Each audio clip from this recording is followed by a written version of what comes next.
How can the Terps beat Ohio State? You are Locked On Terps, your daily podcast on the Maryland Terps.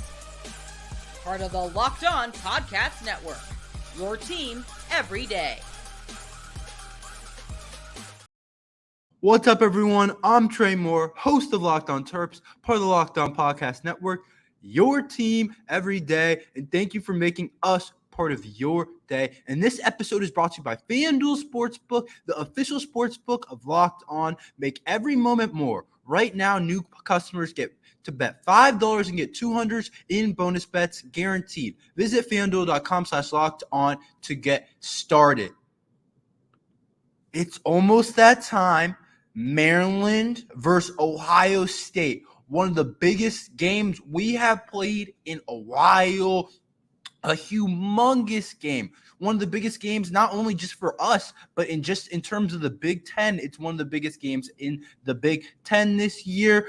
Undefeated Maryland versus undefeated Ohio State. And I'm going to tell you how the Maryland Terrapins can make the upset happen and take down the Ohio State Buckeyes. I'm not going to say it's going to happen, but I do think there's a possibility if the Maryland Terrapins do this thing. First of all, we have to slow down Marvin Harrison and Emeka Mbuka. I think that's number one on our list to do. If they both go off for over 100 yards, I don't think we have a chance. I don't think we can stop them completely. They're going to get theirs. They're just too good, and realistically speaking, they're going to get their yardage. They're going to get their catches. They'll probably get a touchdown. But can we slow them down in a way?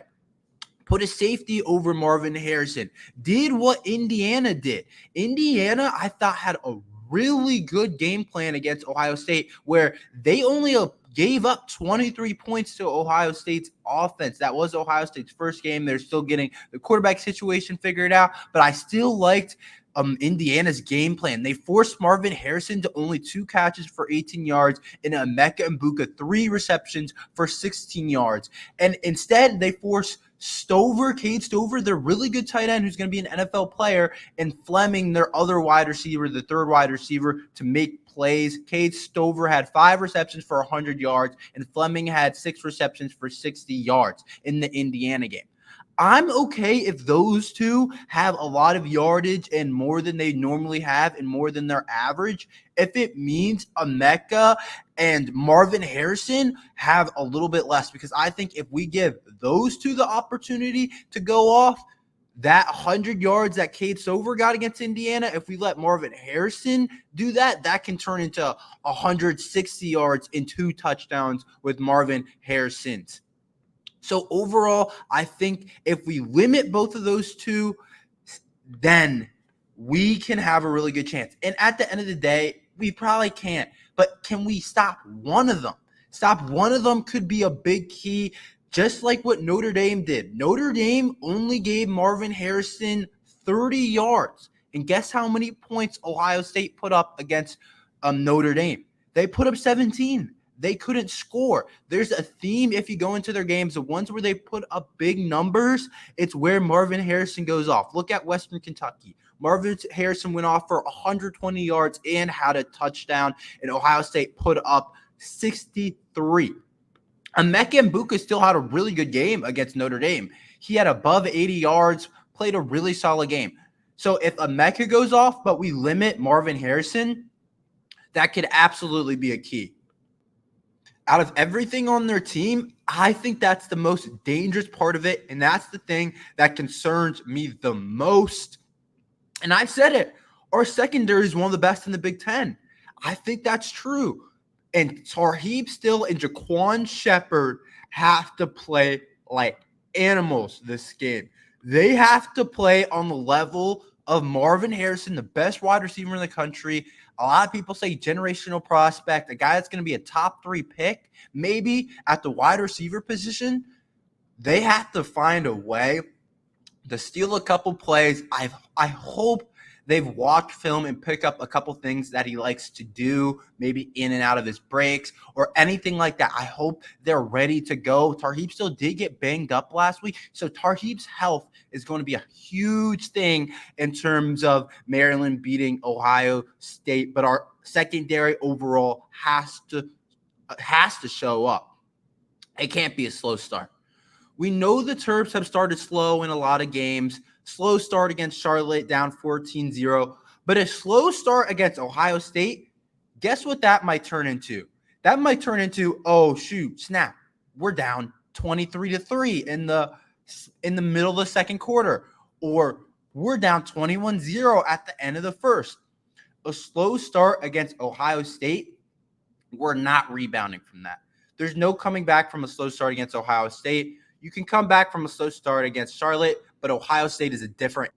And then it's also about not ending the game slow. Ohio State's going to make their punches. It's obvious. It's not going to be a clean, full game for the Maryland Terrapins, but there can't be a segment or a quarter or a half of the game where Maryland just plays terrible and goes down by too many points. I think at halftime we have to be within 7 or we have to be up at halftime to keep it close. And then going into the third quarter, we got to be within 7 points to keep it close. And then I think we have a chance to make it close overall. But a slow start cannot happen. And this is what I want to say. I think it's okay for them to run the ball decently well enough. I'm not going to sit up here and be like, oh, we're going to stop the run. Oh, we got to limit Marvin Harrison and Emeka Mbuka. Oh, we got to take away their talented tight end and Cade Stover. Oh, we got to get pass rush on Kyle McCord. Let's be real. That's very unrealistic. And I could just go through all the phases of our game and say, we have to do this, we have to do that, we have to do that well, which in some ways that is true. But I think it's okay for them to run the ball decently well against us as long as that means they're staying away from the pass, because I want to force them to run the ball. They have good back and Travion Henderson. He's a really good player. But overall, if they're running the ball and not throwing the ball, that's less big-time explosive plays. And if Maryland can just get a couple stops on the run, a couple big-time stops in the run game and not allow them to rush for over a 5 average and maybe keep it to like 4.5, 4.4, keep it under there where they rush the ball maybe decently well and have some good runs. But overall, Maryland kind of limits it, because if they're able to pass the ball and run the ball, we're done.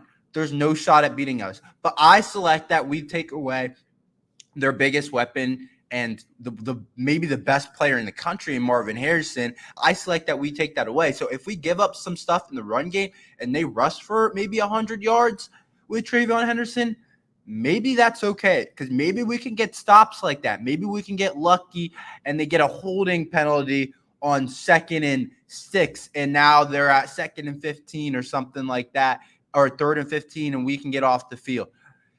I think that's kind of how we have to go about it.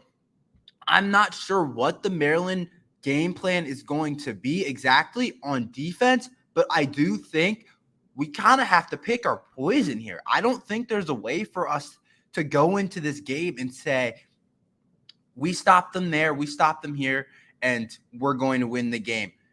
I just can't see that happening, but I do think the pass rush also has to come into play against Kyle McCord in their offensive line. I talked to the Ohio State Locked On Buckeyes guy, and he said that their offensive line hasn't been amazing, and the Terps defensive line isn't amazing either, but can we get pressure in spots? It doesn't have to be the whole entire game, but it has to be a key 3rd and 10, a key 3rd and 8, and Quayshawn Fuller comes off the edge, or Kellen Wyatt, or Jason Barham on the blitz. It has to be in spots that the Maryland Terrapins can take advantage of when we need it the most. Most importantly on defense, I think that kind of sums it up perfectly. When we need to make plays, we have to make them overall. But what can the offense do to bring down the Ohio State Buckeyes? I will tell you after this ad from LinkedIn. These days, new potential hires can feel like high-stakes wagers for your small business. You want to be 100% certain that you have access to the best qualified candidates available. That's why you have to check out LinkedIn Jobs. LinkedIn Jobs help find the right people for your team faster and for free. A lot of people need jobs right now, and if you want to find someone amazing for your company, LinkedIn Jobs helps you find the qualified candidates you want to talk to faster. Post your job for free at linkedin.com/lockedoncollege. That's linkedin.com/lockedoncollege to post your job for free. Terms and conditions apply. The Terps offense absolutely has to have a huge day for the Maryland Terrapins to pull off the upset. And I want to talk about our run game first. I feel like I talk about it every single week, but it has not been special. It hasn't been good since that Charlotte game where Roman Hemby went off and was one of the best players in the country that week.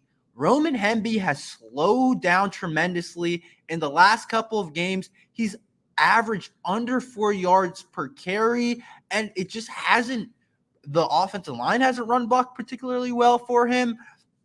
He hasn't found the holes that the best. He doesn't look as explosive as he usually does. He's been banged up a little bit. But this game, I hope he saved it up. I hope we saved Roman Hemby for this Ohio State game. Because here's how I look at it. We're going to need to run the ball at least decently well, similar to what I said about Ohio State. We're going to need to run the ball decently well, but we're also going to need a couple of big runs from Roman Hemby, at least 3 big carries. I don't mean like 50-yard carries. I mean like a solid 11, 12-yard carry for Roman Hemby. I think we need three of those, at least maybe 4 of those, to keep the game close. But I really think that running the ball well could really open up this game plan. And I don't want to act like we haven't ran the ball good at all. Antoine Littleton played really well last week. He averaged 10 yards on the ground. We're going to need Littleton. How many carries? I don't know how many carries he gets. I think he gets a good amount. I still think Maryland rotates those 2 guys a good amount. We're going to need Antoine Littleton to have another couple big plays. And if it's in short yardage, he has to get the yardage. There's no other way to beat this team without Antoine Littleton and Roman Hemby. I think they got to average above 5 yards per carry, and you can throw Taulia into that run game. We might need a couple of runs on a 3rd and 8 from Taulia to make a play if they're in man coverage and Ohio State loses the edge. We're going to need Taulia. He might have to take a hit. That's what it's going to come down to. It's going to be a fight against this team if we want to stay in it, and we're going to have to play well on the run game. I think it has to get going overall, but I need a day for Roman Hemby. Let's talk about Taulia. He has to be Taulia. He has to be the Taulia that we've seen this year, and it can't be like last year's Penn State game or last year's Wisconsin game where we had high expectations going in, and Taulia throws for under 50% and goes 11 to 22 for 74 yards. We need confident Taulia. We need the last couple games Taulia. We need huge plays Taulia. If it runs into a shootout, we're going to need Taulia to put up some big numbers. Because very well, the way the game might shake out, if you remember the Ohio State game from a couple of years ago that we were in, that was a shootout overall. So the game might turn into shootout if we want to win. But realistically, to win, this is kind of what we're going to need from Taulia. We're going to need over 300 yards for him. I think that's kind of safe to say. And we're going to need at least 3 or 4 touchdowns. It's going to take a crazy performance. But don't forget how he played last year against Ohio State. He had some magic last year when he played the Ohio State Buckeye team. A very good team for Taulia. A very good game for Taulia when he went 26 to 36 for 300 yards and 2 touchdowns. It might have to be another one of those. And the craziest part about that, as well as Taulia played, it wasn't enough. It wasn't enough to beat the Ohio State Buckeyes last year. It was a pretty close game.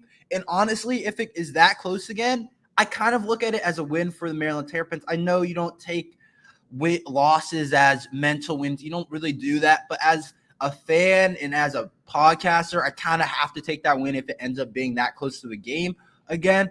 But overall, that wasn't enough. So he might have to add on another touchdown or 2 or another big-time throw. Or the rest of the offense has to overall make other plays that they haven't made yet that even though our offense played really well against Ohio State last year, it might have to be more, or the defense has to get another stop. But it can't just be, oh, it was a close game. Even though I'm going to look at it as a positive, the coaching staff isn't, the players aren't. If we want to win, it's going to have to be all three phases of the ball. And Taulia has to outplay McCord. Kyle McCord is a good, solid quarterback, but if you ask anyone in the country, basically, they'll say Taulia is better. Just like Taulia outplayed C.J. Stroud in the Ohio State last year. Yes, Taulia outplayed Stroud. Go look at the stat line. Go rewatch the game. He outplayed the number 2 pick in the NFL draft, who's putting up extraordinary numbers his rookie season for the Texans. C.J. Stroud is. Taulia outplayed that guy last year in the shell at Maryland Stadium with a less talented offense to work with. C.J. Stroud obviously had Marvin Harrison and had a bunch of other really good players, had Emeka and Buka. And C.J. Stroud didn't outplay Taulia. So Taulia outplayed C.J. Stroud last year. So I think he has to outplay McCord, or I think he absolutely has to outplay McCord. There's no other way for us to win. He has to make more big-time throws. He has to have more yards. He has to have more touchdowns. He has to make more plays with his feet. He has to have less turnovers in him. He has to have 0 turnovers, really, to win the game. But he has to outplay Kyle McCord to really give us a solid chance.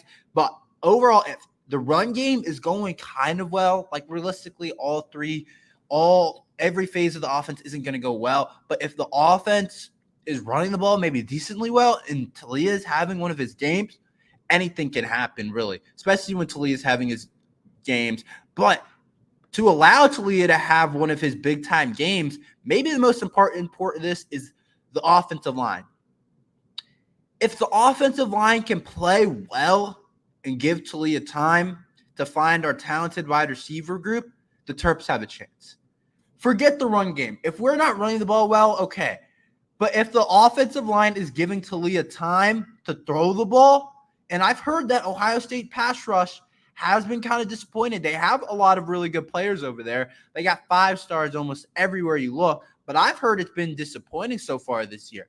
If the offensive line can block these guys and it can turn into Taulia having time to throw the ball and find one of the best wide receiver groups in the country, I think, then I think it's game time.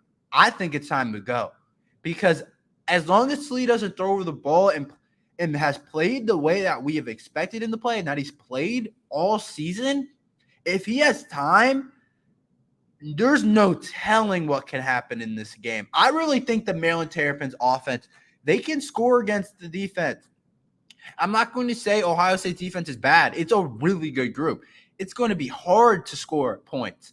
But I think Maryland's offense is up to the challenge. And that's not me putting down Ohio State. That's me having all the confidence in Taulia overall. But if the offensive line can block just pretty well, then we have a chance to really take down this team, I think. And that's how we're going to make the upset. But I think 2 wide receivers have to have a big day. I'm not going to go ahead and say, oh, the whole entire room has to have big days. That's not realistic. That's not going to happen. But our strength of our team is the quarterback position and the wide receiver room overall. I think those might be our 2 biggest strengths possibly. But Ty Felton has to continue to play really well. Jayson Jones might have to have a big game. Caden Prather might have to have a big game. I think 2 of those guys, or Tyrese Chambers or Octavian Smith, 2 of those guys that are main contributors in that wide receiver room have to have a big day. I mean, like over 90 yards and maybe a touchdown added on to that. I think for 2 players in that room. And then also Corey Dyches, you could add into that as the talented tight end. And then I think an X factor on the offense has to make one big play.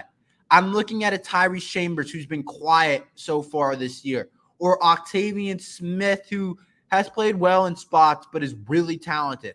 They have to make one big play. I'm talking about, Octavian Smith or Tyrese Chambers on a 3rd down and they get open and they convert it. Or they get open down the field. It doesn't have to be a 50-yard bomb. But if that's the one play, I'm not going to be mad at it. I need one of them to make a big play, or a guy like Preston Howard or Colby McDonald, someone not expected to make one big play on offense that can kind of keep a drive going or really makes a huge difference in the game, a huge yardage pickup or something like that. You guys know what I'm saying? I need one of those guys to make a huge play, just one big play or more for us to have a chance to beat the Ohio State Buckeyes.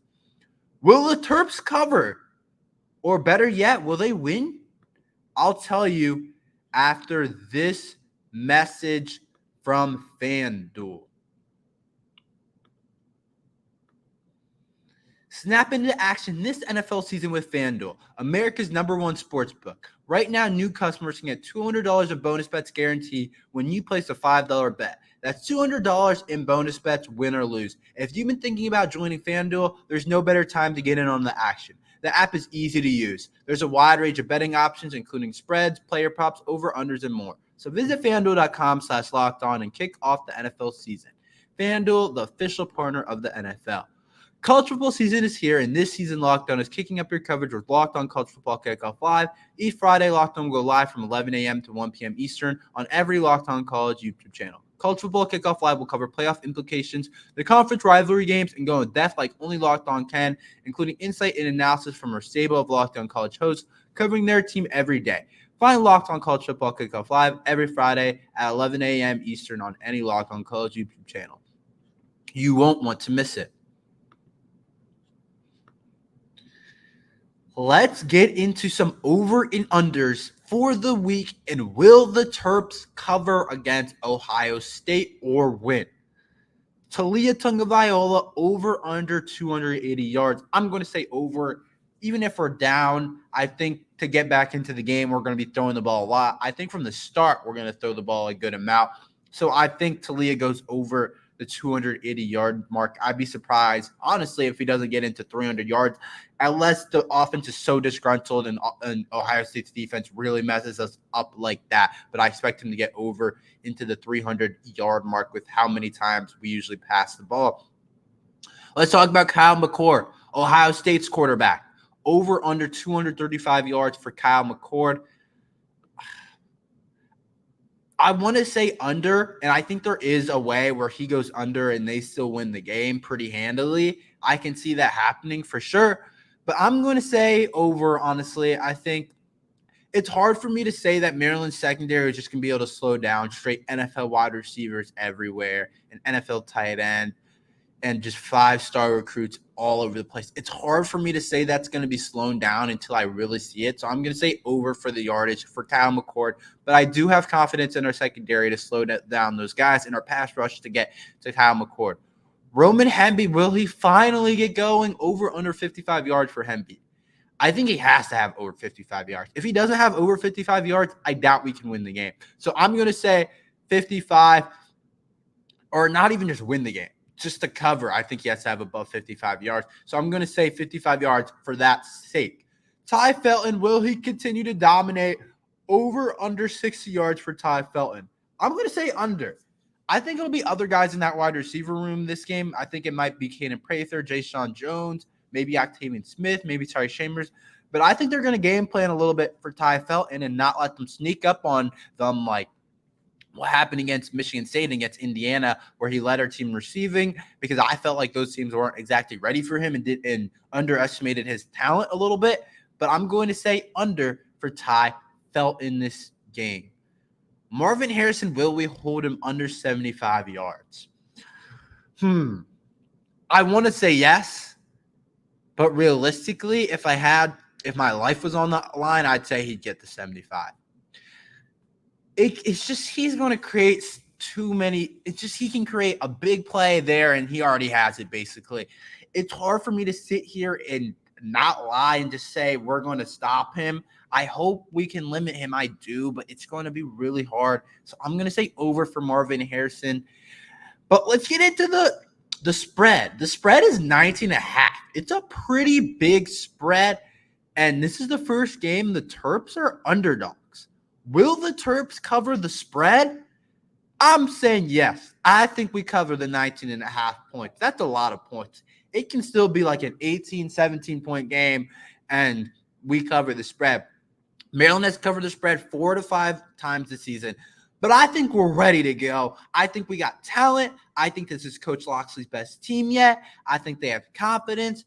I think we have the quarterback to do it. I'm not going to say we win the game. I think Ohio State ends up winning the game. But I think Maryland keeps it somewhat close and does make it interesting. I hope and pray that we can somehow pull it out because the podcast after would be amazing. But if Maryland keeps it close and looks like a top 25 team, we have to take that win as it comes. But my final score prediction, I am going to go 30-23. The Maryland Terrapins keep it close but end up losing by a touchdown, but get respect from the rest of the country. But overall, I hope we win.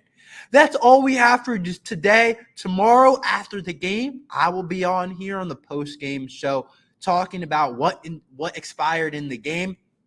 But I'm hoping we win. Make sure to like and subscribe. And thank you for listening to Locked on Terps.